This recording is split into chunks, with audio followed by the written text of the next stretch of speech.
Our judges are Dr. Kevin Cuppett from Frederick County Public Schools, Dr. Jen Steiger from Mount St. Mary's University, and Dr. Ann Davis from Frederick Community College.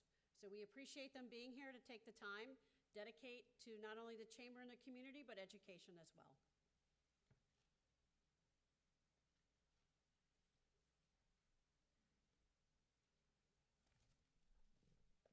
So we are going to go ahead.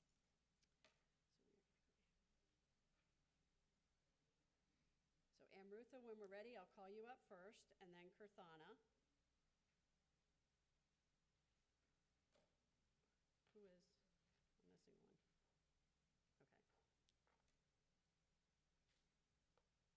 Okay. So the judges, there's a head judge for each of your essays who will start with your question, and we'll go from there. All of the judges may ask a question. All of the judges do not have to ask a question. We are going to start with Amrutha, and the head judge would be Dr. Ann Davis. So we're going to have Amrutha take the stage. You'll be able, with your note card, to have a 3-sentence summary.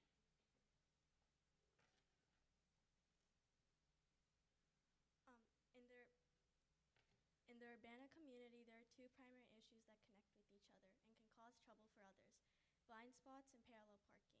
Many drivers are not taking responsibility by parking in restricted areas that can cause blind spots and difficulty for other drivers, and it can increase the risk of accidents.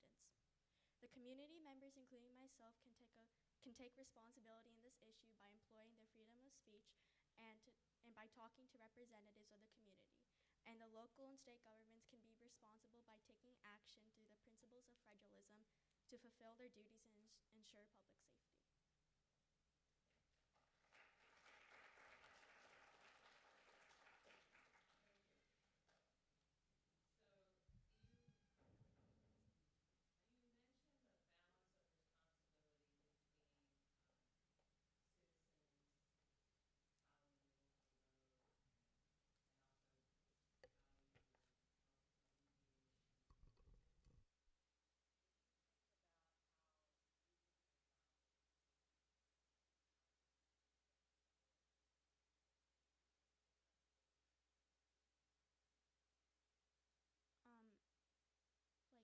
We could I can gather community members and through flyers or anything, and gather them and go talk to the local representatives. I can get in the school I can start something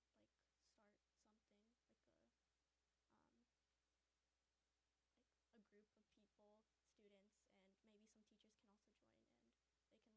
they can contribute to the So, an issue is that, people do park near their houses, but, they don't park in their garages, and they tend to park outside.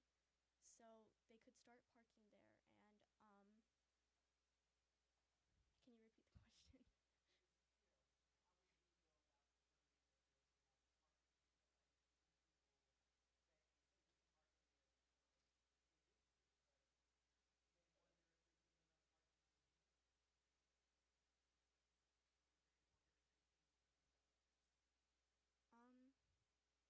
We could reach out the community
poverty.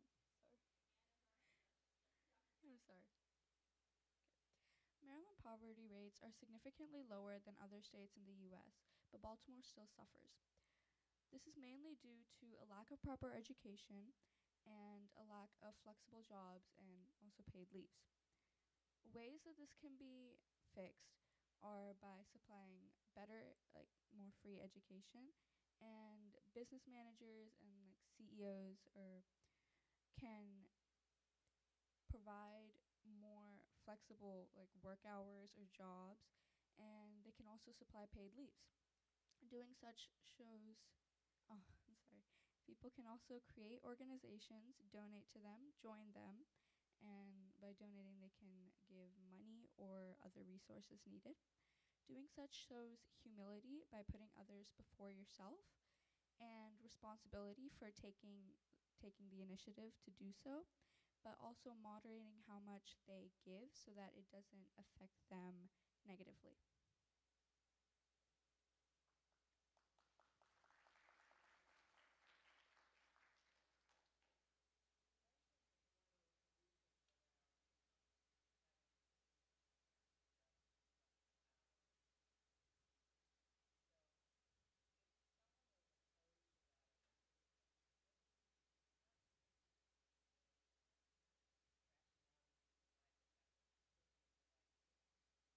That was a great question. Thank you.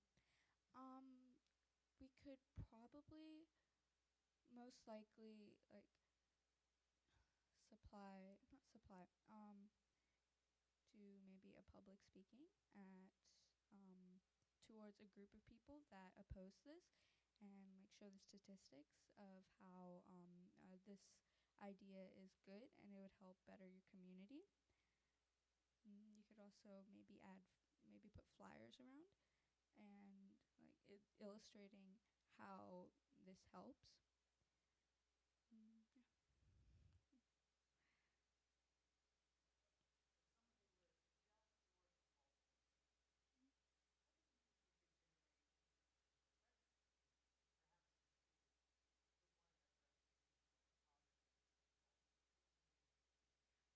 Probably a similar idea, like public speaking, flyers, maybe post a website about it on like a school website, so like a link towards that to inform people.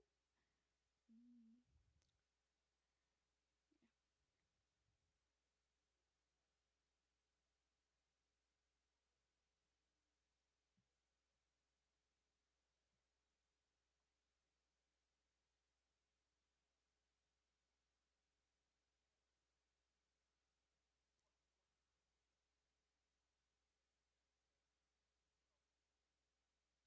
yeah. I know that there are a few other organizations that are working towards the same goal.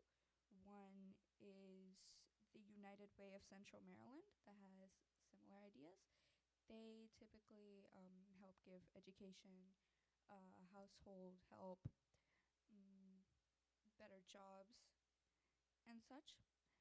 So I could probably contact them and help like inform more people about this. You also mentioned political people, so like informing them about it and how to get like maybe not exactly bills, but some sort of influence. I could contact a maybe a county or state representative and maybe propose ideas to them, the similar ideas. Yeah, thank you. Thank you.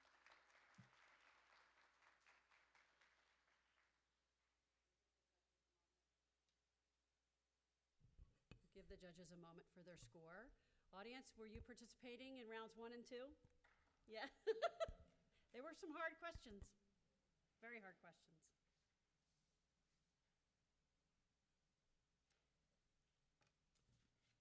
Next up, we have Mira.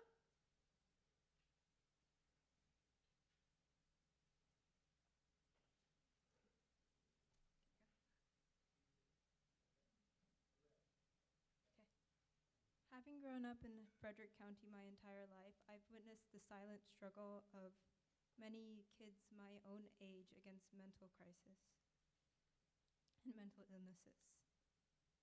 Many students are afraid because of the stigma that surrounds mental health to reach out and get help, or to reach out to organizations or programs even in their schools, and when they do, those programs are inadequate. In my essay, I proposed 3 main solutions to help resolve this issue. The first of which was increasing funding for counselors in schools. The second of which was incorporating sliding scale or income-based fees for therapy outside of school. And the third of which was garnering interest and increasing awareness about local organizations like the NAMI. Thank you.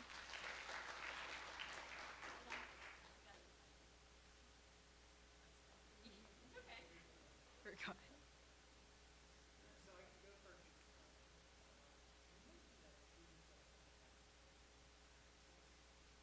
Yes.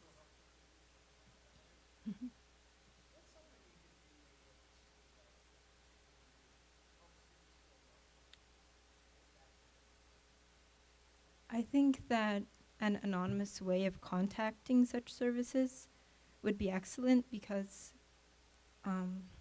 you can definitely have some sort of system like a Google form or just an online survey.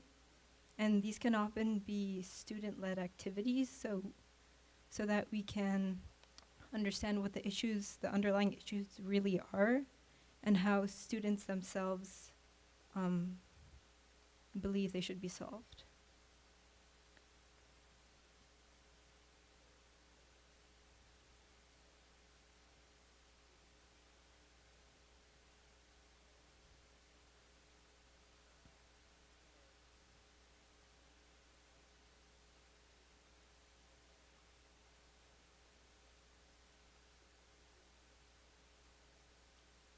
I think that increased financial resources, especially for school counselors. I know that in my school there's only 1 counselor per grade level, and there are hundreds of kids in each grade level. That is not adequate whatsoever. And these counselors, they're often overworked. They're handling so much. They don't have time for one-to-one conversations with each student. And I also think that there should be specific training for school counselors about modern day issues, because we have the advent of social media, and of course there's cyberbullying, there's all kinds of new issues that are leading to these mental health problems.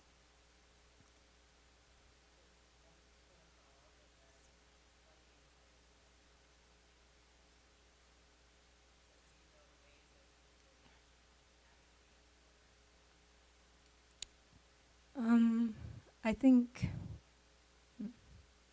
I'm going to say, aside from that, I know that if we raised interest among parents, among people just in our society, I know a lot of parents,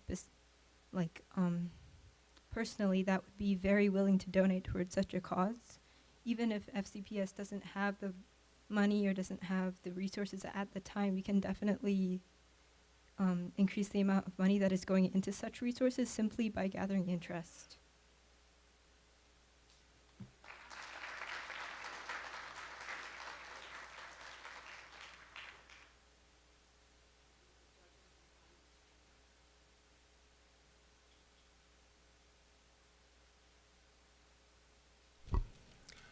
Let me share while the judges are scoring. The way that the scores, the winners are determined, it's a cumulative scoring based on the essay score, the score from round 1 and 2, and then the live judge score. So it'll be all 3 scores combined, which then lead to the top 1, 2, and 3. And yes, I've been asked for essay scores. I'm still waiting to hear from the U.S. Chamber if I'm able to release them. So as soon as I know, I'll make sure to be in contact with the parents and the students. All set? Yes? Okay. Ava?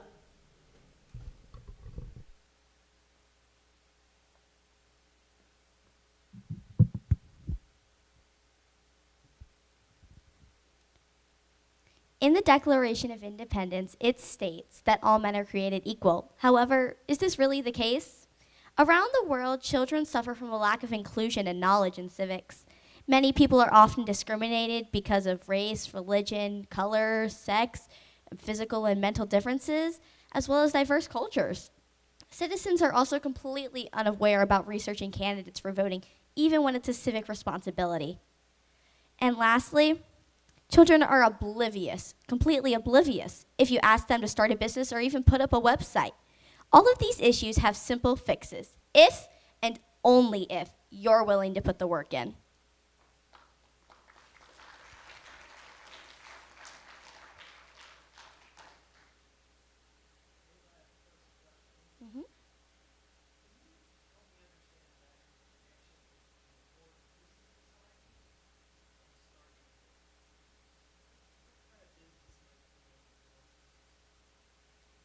For example, a business that could include this would be such as just regular business, like school-like businesses that help teach students, moving on to another case about voting for later in life, businesses about, that would promote researching candidates in a more inclusive and fun way for students to understand the importance of voting, but also how it affects them in their society, because voting is a very important concept.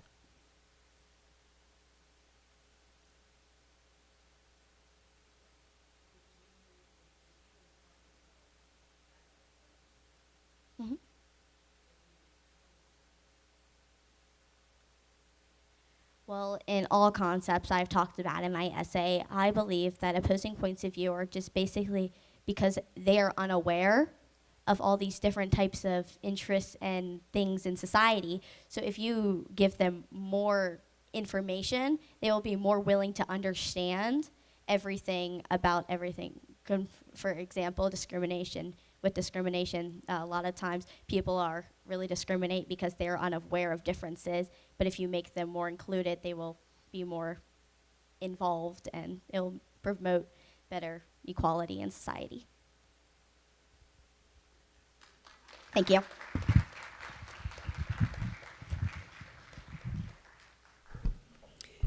Some more tidbits while they're waiting for the judges for scoring.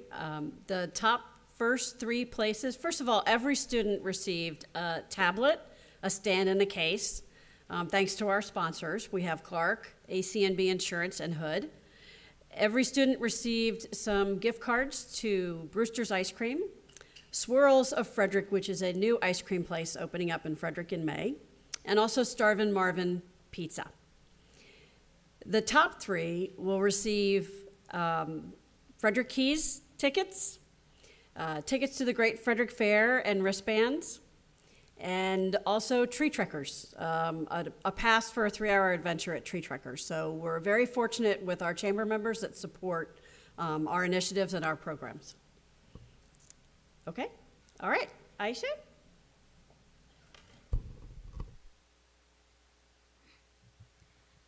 The Chesapeake Bay is a major Maryland tourism site which is currently facing eutrophication, and this creates an unhealthy environment because all the excess algae takes up all the oxygen in the water, leaving none for the aquatic animals and aquatic plants. The Commerce Clause, Green Amendment, and the Water Quality Improvement Act give the federal government and the state government the authority and responsibility it needs to protect the environment, because an unhealthy environment can impact Maryland's growing population.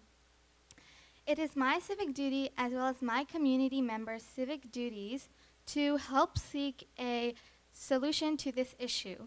So that can be limiting the fertilizer use, so preventing farmers from overusing the fertilizer, or creating campaigns for programs in which water facilities are tested for nitrogen and excess amounts of nitrogen and phosphorus, or simply conducting phosphorus removal in the bay.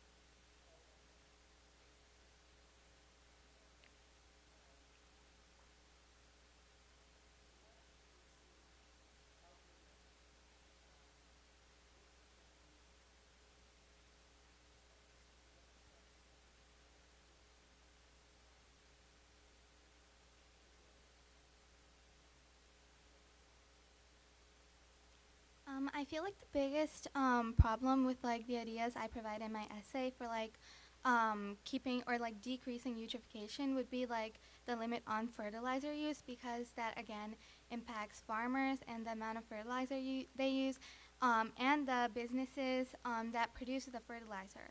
And the steps that I would take, I would 100% volunteer in like environmental groups to like help other people connect over this issue, which can help me create like a petition that I can give to the government. Again, from like the First Amendment, where we have the freedom of petition, I could like provide a petition, and like also as our civic virtues mentioned, we should have good cooperation and negotiation skills. So I would definitely cooperate and negotiate with other businesses and fertilizer producing businesses to help them prioritize the problem and help them seek other additional solutions that can be made from this problem.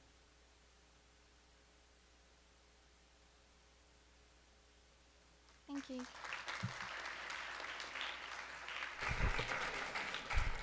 Thank you, finalists. Judges are doing their scores, and we have happy helpers backstage doing accumulation of the scores. I know Rick mentioned before that I work hard on the Civics Bee, but it takes a team, and the Chamber has a fantastic team. So behind the scenes are all the rest of our teammates that are participating. Maddie ran our audience quiz. The round 3 was being live streamed, thanks to Jen, who took care of that. Shelby's backstage. Kimberly is timing, so it takes a team, and we all thank Rick and the team for that as well. So while the judges are scoring, and we're adding up the scores, first prize is $1,000, second prize is $500, and third prize is $250. Yes. And that's thanks in part to the grant by the U.S. Chamber of Commerce and the Civics Trust and our sponsors as well. Give me a moment and we'll have some scores.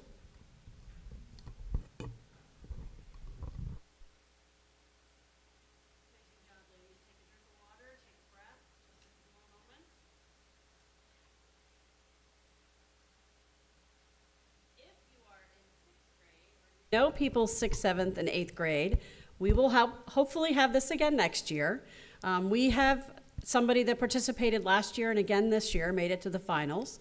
So if you're 6th or 7th grade, 8th grade, if you know anybody, look for it next year in the fall to be able to write an essay and participate again.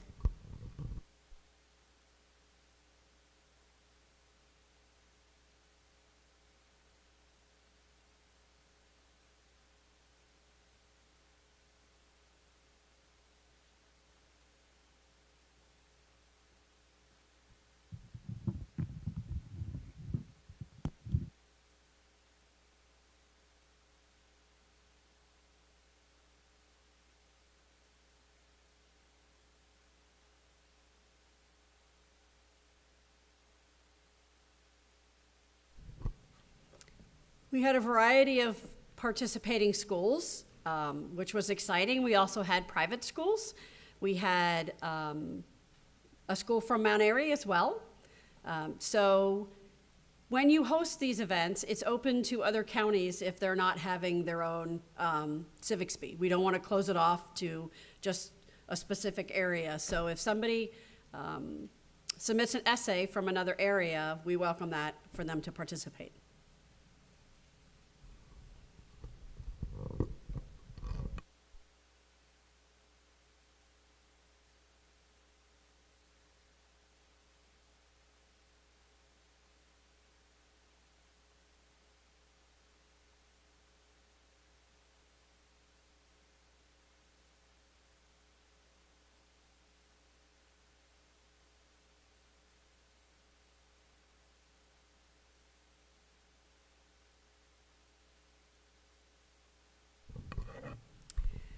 All right, the moment we've been waiting for. I'm going to call third place first. I want to congratulate all the finalists that made it to this round and took the time to review your essays and answer questions. I know it's hard to get up front, but it's great experience. So in third place, if you can come up to the stage, we have Mira Dada.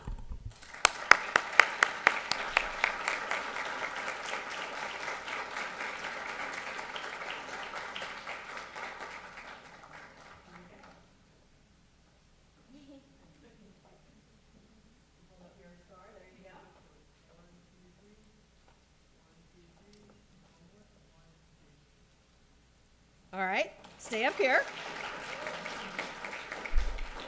In second place, we have Aisha Hawk.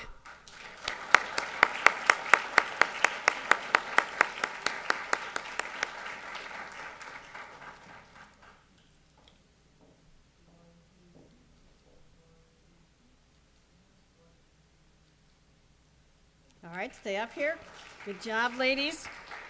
In first place, Amrutha Thalia.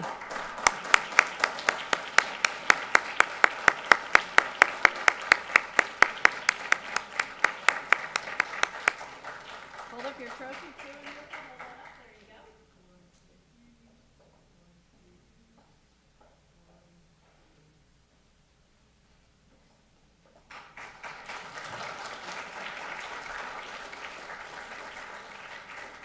We can have you all line up on stage and we'll get a picture.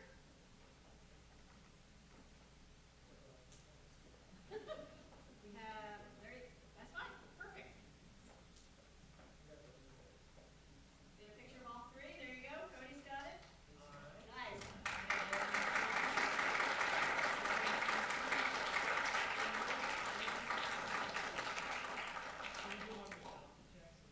We can. I will hold these for you. There you go.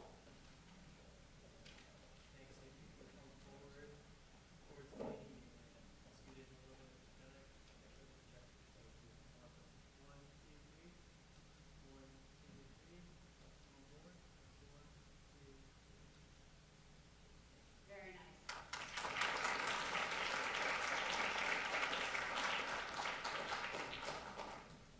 yours. This is yours. And this is yours. I do want to share. These ladies will be going on June 8th to the State Civics Bee, where Whitney will be there as well. I will be there to support and cheer them on, but it'll be June 8th at Bowie State University, 10 o'clock. It's absolutely fantastic to be there and cheer them on. So teachers, families, friends, it's a great opportunity to be there and cheer them. Please submit essays next year. Encourage friends. Teachers, we're going to work with you so that we can get some more students in the submission process. I want to thank everybody very much. It takes a lot of people to make this happen. Parents, thank you for encouraging your students. Students, finalists, everybody, thank you so much. Judges, essay judges, chamber, everybody, sponsors, thank you so much.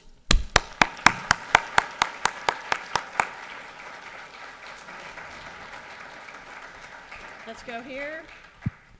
And if it gets to the end, there you go.